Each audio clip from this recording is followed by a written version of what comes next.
दोस्तों, आज भी इस दुनिया में ऐसी कई जगह हैं जिनके बारे में बहुत ही कम लोग जानते हैं और जो जगह आज भी कई रहस्यों और मिस्ट्री से भरी हुई हैं। और ऐसी 10 रहस्यमय जगहों के बारे में आज हम आपको इस वीडियो में बताएंगे। तो आइए जानते हैं। फेरी सर्कल्स, नामीबिया। रेगिस्तान का नाम सुनते ही आपके दिमाग में रेत यानी कि सैंड की इमेज आ जाती होगी, लेकिन दोस्तों फेरी सर्कल्स सिर्फ नामीबिया के रेगिस्तान में पाए जाते हैं। दोस्तों, अफ्रीका के नामीबिया में एक बहुत बड़ा रेगिस्तान है जिसे नामीबिया डेजर्ट के नाम से जाना जाता है। नामीबिया रेगिस्तान दुनिया के बाकी रेगिस्तान से थोड़ा अलग है क्योंकि नामीबिया रेगिस्तान में अनगिनत सर्कल्स पाए जाते हैं जो कुछ इस तरह से दिखाई देते हैं। इन्हीं सर्कल्स को फेरी सर्कल्स का नाम दिया गया है। ये फेरी सर्कल्स 1100 माइल्स की जमीन पर फैले हुए हैं। इन सर्कल्स का डायामीटर 7 से 49 फीट तक का पाया गया है। इन सर्कल्स की सबसे हैरान करने वाली बात यह है कि इन सर्कल्स के सर्कमफेरेंस यानी चारों तरफ पर घास उगी हुई होती है। इन सर्कल्स के बनने पर बहुत से डाउट्स रहे हैं। कुछ लोगों का मानना है कि ये शायद टर्माइट्स की वजह से बन गए हैं या फिर नेचुरली ही घास सर्कुलर मोशन में उग गई है। वैसे अगर आप गौर से देखेंगे तो आपको रेगिस्तान का ये सरफेस चांद के सरफेस की तरह लग रहा है। The Great Blue Hole, Belize, Central America. The Great Blue Hole Central America के बलीज शहर के समंदर में पाया जाता है। दोस्तों, ग्रेट ब्लू होल असल में एक मरीन सिंक होल है जिसे आप एक समंदरी गड्ढा भी कह सकते हैं। इस होल की शेप सर्कुलर है जिसका कुल सरफेस एरिया 70,650 स्क्वायर मीटर्स है। इस होल की हैरान करने वाली बात यह है कि इसका पानी बाकी के समंदर के पानी के मुकाबले में बहुत साफ है, जहाँ पर अक्सर लोग स्कूबा डाइविंग करने के लिए आते हैं और इस जगह पर लोगों को बहुत ही अलग बायोडायवर्सिटी देखने को मिलती है। इस ग्रेट ब्लू होल का डायमीटर 1043 फीट है और इसकी गहराई लगभग 407 फीट है। रिसर्चर्स के मुताबिक ये गड्ढा हजारों सालों के फॉर्मेशन के बाद बना है। ऐसा भी माना जाता है कि ये ब्लू होल असल में पहले एक आइलैंड हुआ करता था जो जियोलॉजिकल चेंजेस की वजह से एक गड्ढे में तब्दील हो गया है। दोस्तों, ये जगह टूरिस्ट्स को बहुत पसंद आती है क्योंकि ये वाकई में बहुत खूबसूरत है। मोरिकी बोल्डर्स, न्यूजीलैंड। दोस्तों, ये जो बड़े बड़े पत्थर आपको नजर आ रहे हैं इन्हीं को मोरिकी बोल्डर्स कहा जाता है। ये बोल्डर्स न्यूजीलैंड के कोकोहे बीच पर पाए जाते हैं। आर्कियोलॉजिस्ट के मुताबिक ये पत्थर लगभग 6.5 करोड़ साल पुराने हैं। हर एक बोल्डर का वजन लगभग 1 टन के बराबर है और एक बोल्डर की ऊंचाई लगभग 2 मीटर की है और डायामीटर भी 2 मीटर का ही है। माओरी के पुराने लोगों के मुताबिक ये बोल्डर्स असल में किसी टूटे हुए शिप के टुकड़े हैं जो समंदर में तैर तैर के बीच के किनारे पर पहुंच गए हैं। ये बोल्डर्स ऊपर से ग्रे कलर के नजर आते हैं लेकिन ये अंदर से और भी ज्यादा रहस्यमय लगते हैं। अगर आप किसी टूटे हुए बोल्डर को देखेंगे तो आपको पता चलेगा कि ये अंदर से रेडिश हैं, जो वाकई हैरान करने वाली बात है। खैर दोस्तों, हर साल लाखों लोग स्पेशली इन बोल्डर्स को देखने के लिए कोकोहे बीच पर जाते हैं। ये बोल्डर्स टूरिस्ट को बहुत अट्रैक्ट करते हैं।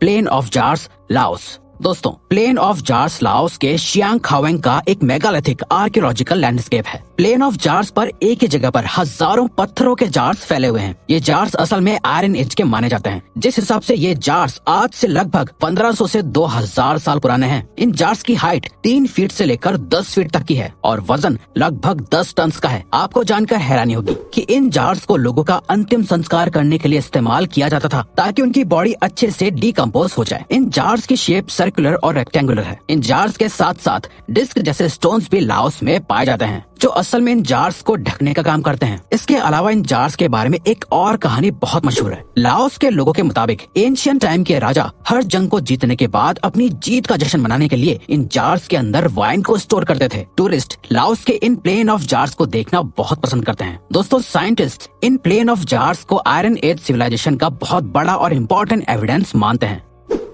Lake Maracaibo, Venezuela. Lake Maracaibo Venezuela के नॉर्दर्न इलाके में मौजूद है जिसे स्पेनिश में लागो दे मैराकाइबो कहा जाता है। ये लेक साउथ अमेरिका की सबसे पुरानी और अर्थ की ओल्डेस्ट लेक्स में से एक है। साइंटिस्ट के मुताबिक ये लेक एंडीज माउंटेन में से 36 मिलियन ईयर्स पहले बनी थी। दोस्तों, ये लेक अपने आप में बहुत खास है। असल में दोस्तों, मैराकाइबो लेक और उसके पास की लैंड ऑयल और गैस का बहुत अच्छा रिसोर्स है। बल्कि मैराकाइबो लेक तो वेनेजुएला के ऑयल प्रोडक्शन का इकलौता साधन है, लेकिन मैराकाइबो लेक असल में एक और चीज के लिए बहुत मशहूर है। दरअसल दोस्तों, मैराकाइबो लेक पर सबसे ज्यादा बिजली गिरती है। इस लेक के ऊपर हमेशा काले घने बादल छाए रहते हैं और रोज रात को यहाँ पर बहुत ज्यादा बिजली गिरती है। लेक मैराकाइबो में 1 मिनट के अंदर 28 बार बिजली गिर जाती है। बिजली गिरने के इस फिनोमेना को काटाटुम्बो लाइटिंग कहा जाता है।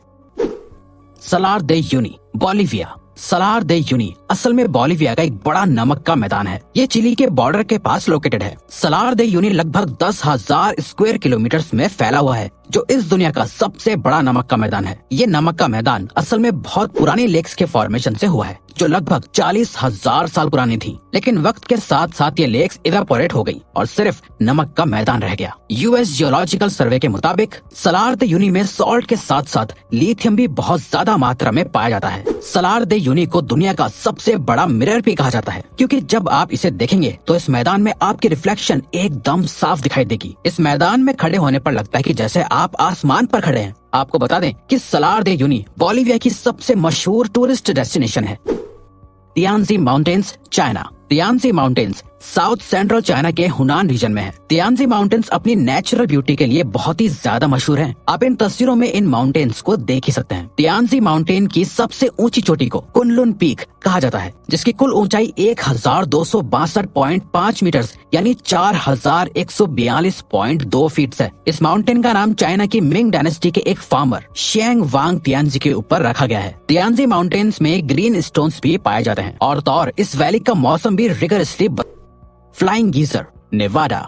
दोस्तों, फ्लाइंग गीजर यूएस के नेवाडा में है। फ्लाइंग गीजर एक नेचुरल गर्म पानी का झरना है, जो असल में गलती से डिस्कवर हो गया था। दरअसल दोस्तों, एक बार एक आदमी खेती करने के लिए खुदाई कर रहा था, जब अचानक से जमीन में से गरम गरम पानी निकलने लगा, जिसका टेम्परेचर लगभग 200 फ़ारेनहाइट था। जिसके बाद इस पानी ने एक झरने का रूप ले लिया था। आज के वक्त में ये फ्लाइंग गीजर लगभग 74 एकड़ में फैला हुआ है। ये फ्लाइंग गीजर देखने में बहुत सुंदर लगता है। 2016 में बर्निंग मैन प्रोजेक्ट ने इस फ्लाइंग गीजर समेत आसपास के लैंड को $6.5 मिलियन में खरीद लिया था, जिसके बाद उन्होंने इस जगह पर आने के लिए सिर्फ कुछ ही लिमिटेड लोगों को एक्सेस दिया है। Dragon blood tree, Yemen. आपने इंसान और जानवरों के शरीर में से तो अक्सर खून निकलते हुए देखा होगा, लेकिन क्या आपने किसी ऐसे पेड़ के बारे में सुना है जिसके अंदर से खून निकलता है? दरअसल दोस्तों, यमन देश के सोकोट्रा आइलैंड में ड्रैगन ब्लड नाम का पेड़ है, जिसके अंदर से वाकई में खून निकलता है। इस पेड़ को सोकोट्रा ड्रैगन ट्री भी कहते हैं। इस पेड़ की शेप किसी अम्ब्रेला की तरह होती है। असल में इस पेड़ के अंदर से लाल रंग का एक रस निकलता है, जिसे लोग खून बोलते हैं। वैसे इस लाल रंग के रस से इंसान के खून में बनने वाली बहुत सी बीमारियां दूर होती हैं। इसके अलावा इस रस का इस्तेमाल लोबान वाले आइटम बनाने के लिए भी किया जाता है। दोस्तों, इस रहस्यमय पेड़ को देखने के लिए हर साल लाखों लोग यमन जाते हैं।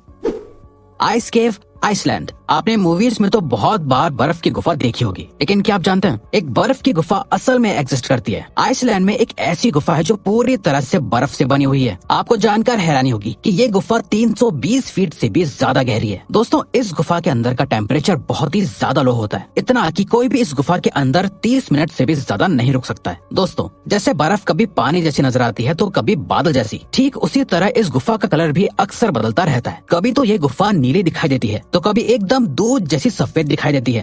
तो दोस्तों, अब अगर आपको ये वीडियो अच्छी लगी और आप आगे भी ऐसी ही अमेजिंग वीडियोस देखना चाहते हैं तो प्लीज हमारे चैनल को सब्सक्राइब करके ऑल नोटिफिकेशन बेल को ऑन कर दो, ताकि हमारी फ्यूचर वीडियोस का नोटिफिकेशन सबसे पहले आपके पास आए। So till then keep learning, keep growing.